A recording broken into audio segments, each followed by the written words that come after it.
ગુજરાતી અધ્યયન સંપુટમાં એકમ 7 મારા ઘરના સભ્યો એની અંદર આપણે 2 માત્રવાળા ઔ અને ઐ એ વાળા શબ્દો શીખ્યા બરાબર. ભ ય ધ ફ તમને જે મૂળાક્ષર શીખ્યા ઓય અવાજ નહીં બેટા સાંભળો બરાબર. એમાં એક એક શબ્દ લખાય. લખો પહેલાં ગૌ માતા. ગૌ ગો માતા નહીં બેટા ગૌ બોલાય છે તો કેટલા માત્ર આવશે? હા. પછી લખો પૈસા. Very good. ચલો હેડો લખો મૌખિક.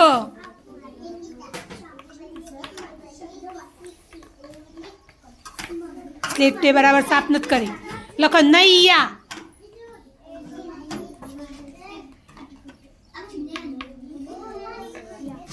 યા સ્લેટ સાફ નહીં તારી ચોખ્ખી નહીં.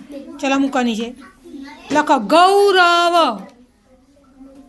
શીતલ તું સ્લેટ સાફ કરી જાય એટલા. ગૌરવ. તે ગૌ લખ્યું જો તો બરાબર નિરીક્ષણ કરતો જાતે જ. શું લખ્યું એને? ગઈ. ગૈરવ થયું. ગૌ લખવું હોય તો શું કરવું પડે? બે લીટા જોઈને બે માત્ર. કાનો કાનો જોઈએ બે માત્રા જોઈએ. હા ચલો નીચે લખો હેડો સૌરભ.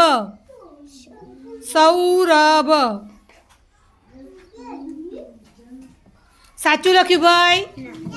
સાચું લખ્યું ના. કેમ? એને કાનો નથી કર્યો એટલે સહી વંચાય. શું વંચાય? સહી. ચલો હજી મહાવરો કરો. ચલો જીના લઈ જાય.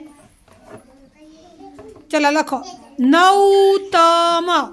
નવ તમ. હા સૈનિક. મૌલિક. Very good. ચલો હેડો પછી લખો સુહાની બેન શું લખશો? લખો ઔષધ.